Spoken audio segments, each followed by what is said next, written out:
Gwanire Douglas.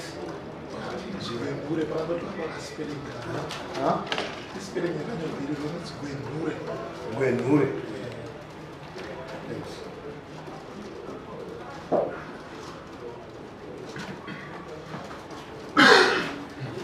Chakamire anonzi Shwambutsa Fanuel anakuya kudai. Inyaya yakambopinda gore rino musi wa 5 January yaunzwa na Douglas. Nyaya yanga iri yembatya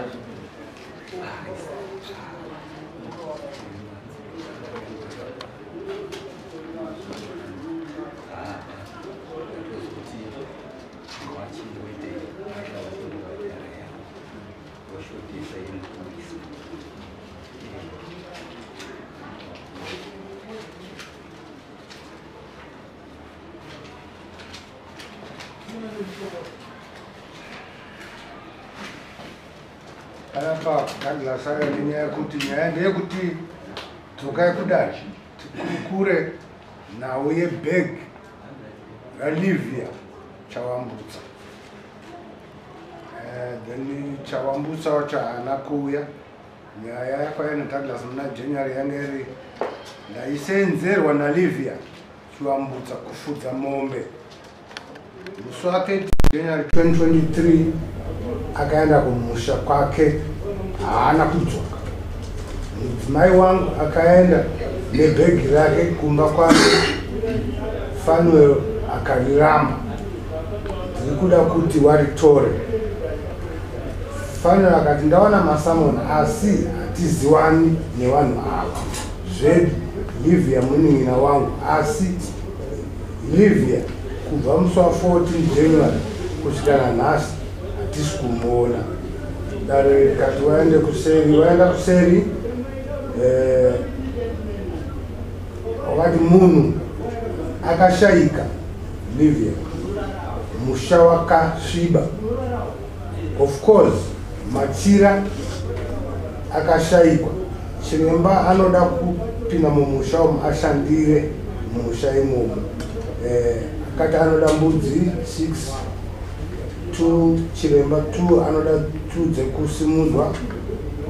Akati ndinozoda mombe kana makuziva munhu akauraya Livia.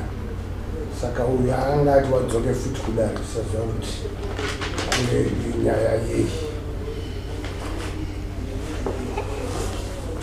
Makaita here zvekutaurwa nachiremba here? Takakuda kuti bhegi rikotorwa. Since otherwise kuda kuya kuzotora bhegi izvi ndezvekumusha Chawambutsa zvakataurwa nachiremba. Isusu bhegi ndokanga razobva riri pano. Toda kuti bhegi richienda achigadzira nyaya dzawo, bhegi richienda.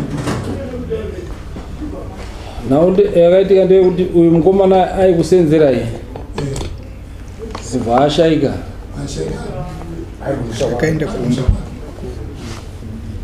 Akaenda kuholiday.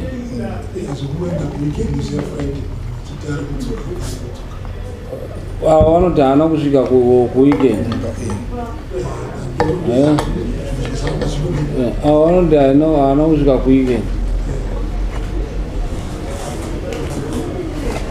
Pane nyaya yakadzatwari kuramba kuti zviuzo vanozveka kuti makatambira hembe dzangu sei musingazivi kwandiri. Ndopane nyaya ipapa wadare iwewe una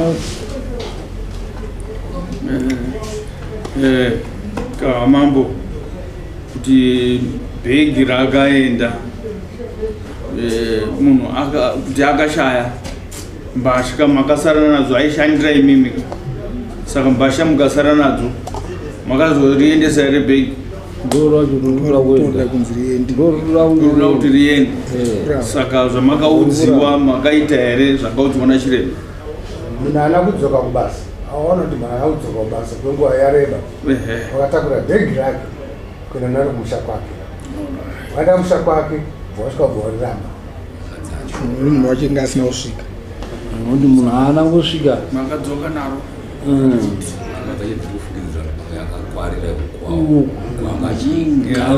chokwadi chacho chekuti akaenda uko hakuna anenge ainacho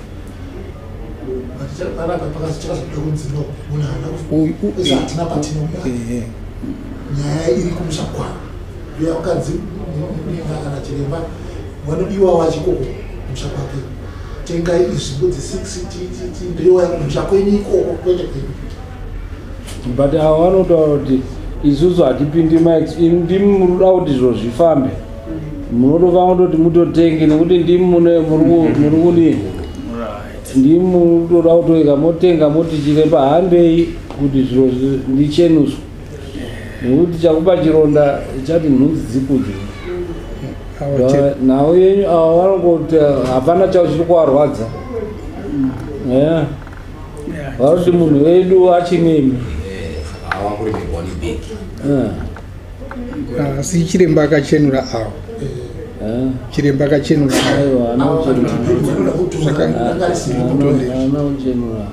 hazvina kunyorwa here pane nyaya pabheki ndo pane nyaya kuti kandauya kutochiona kuti tobata mweya wacho sei tauya ikoko kuona kuti akaeka hapana kutaurwa kuti wakachena kandauatoimbozotondipa mombe maziwa munhu akadi saka hapana kuchenurwa kuchenurwa hapana kuchenurwa munhu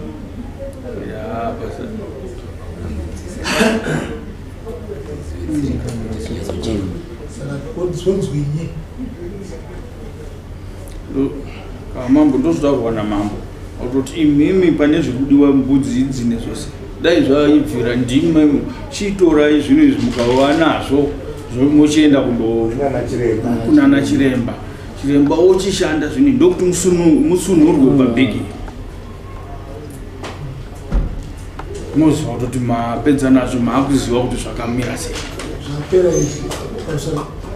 izvi pane zvitwa zvemarefansi ezvese izvi angaonekwa munhu wacho kuti akafira ku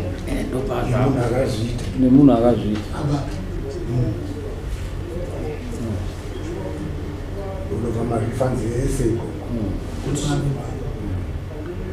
azvotoda izvo chiremba akatongomirira kuti zviro zvikauya oenda kundoita basa then pakudiwa mombe yake chiremba yekuita basa racho nemombe yamambo yekuita kuti kana iriyeyo minzi yangozi kana zvikaonekwa kuti haana kudyiwa nechini mhuka dzemusango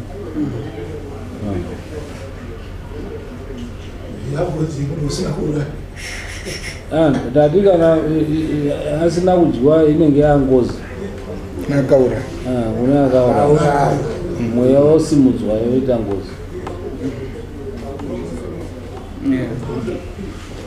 chiremba uda kusumudza mweya iwoyo ubuda kuti ndinenge nyaya yacho pakaoma nekuti kuti watambire hawatambiri pasina chi kuti watsvage mbudzi idzo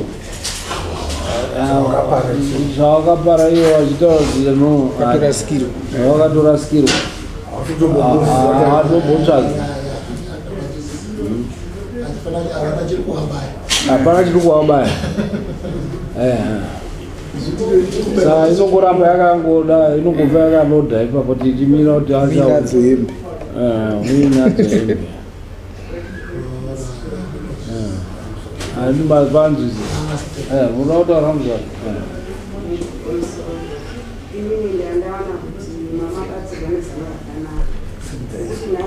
mweya uyu hausati wasumuka nekuti kumusha kwacho wakanyarara vane zvaunotoita kuti mweya uchandorwisa kune kwazvakaitika saka inini pane mbatya dzemunhu ndo pane munhu imi murutoerenga kuti munane kumusha kwenyu ikoko atoende atoni mumusha menyu zvichokwadi nekuti mbatya dzake ndimo nadzo pambatya ipapo dai zvatobvira maiti kubatsirwa kwamaita kuti dadi wabatsireiwo kuti muzvione kubva kwamuri nekuti nhasi munofuma muri nhasi makwana munofuma musisipo asi mweya uri kuya uzotambudza musha menyu uri kuzotambudza mushamiri nekuti mbatya dzedzo dzirimo ede mweya iyoyo haubvi inoramba kutendera mushamiri usina kuurayiwa hauna kuurawa asi unoramba urimo pane mbatya dzemunhu ndo paari munoziva toti uri musangwani kupe typical example munhu wourawa iwe uri kufudza mombe dzako woona mutumbi wake wopfuura woregera unotaura kune hama dzemufi iyeye unoziva kuti unotora to unongozi inouya kwauri saka zvakasiyana zvakasiyana chii ngeichiuya kuti wakandiona ukandiregera ndikadyiwa nembwa asi wandiona zvako ukandisiya saka neauraya newe mese but ngozi yako changazoite wakundoigadzira unozongodzipiriripawo pamwe mombe shoma ane akauraya asi mese mune matodi matoparamhosva kamambo ipapo pane umwe akadaro aona hana ungotaura wana wake iye akazoona wazukuru wake ukubarwa zvirema zvega zvega kwakutozotsvaga uzonzi pane sekuru wenyu wakaona munhu musango hawana kundotaura ukati ine mhosva saka oziwa nemuka yatova ngozi yako odyiwa nemhuka iwe wakamuona uri mutumbi ungari wakangototaura womborohwa zvimambama womborohwa zvimambama kuti koamona sandi wakauraya omboti ndo zvinotya vanhuka izvo but futi hapana kupona kwavanenge uri kuita nekuti watotapura ngozi unoona rudzi rwazvirema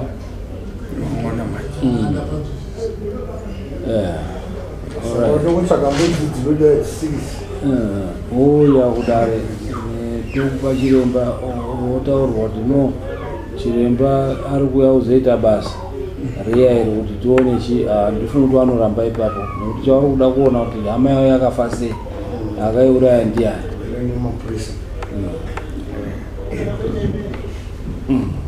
basa robaba kumirira nguva yakataura chiremba munhu wacho kana azobuda pakudiwa mombe yachiremba mombe kuno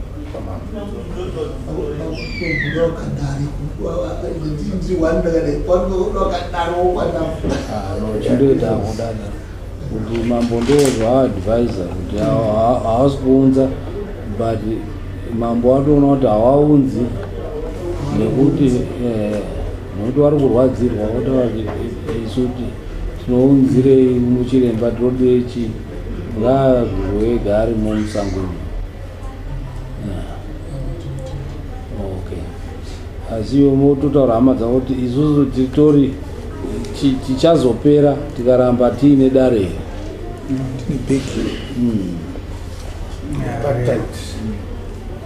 hembe munopera zveshuwa saka tokonai mawiri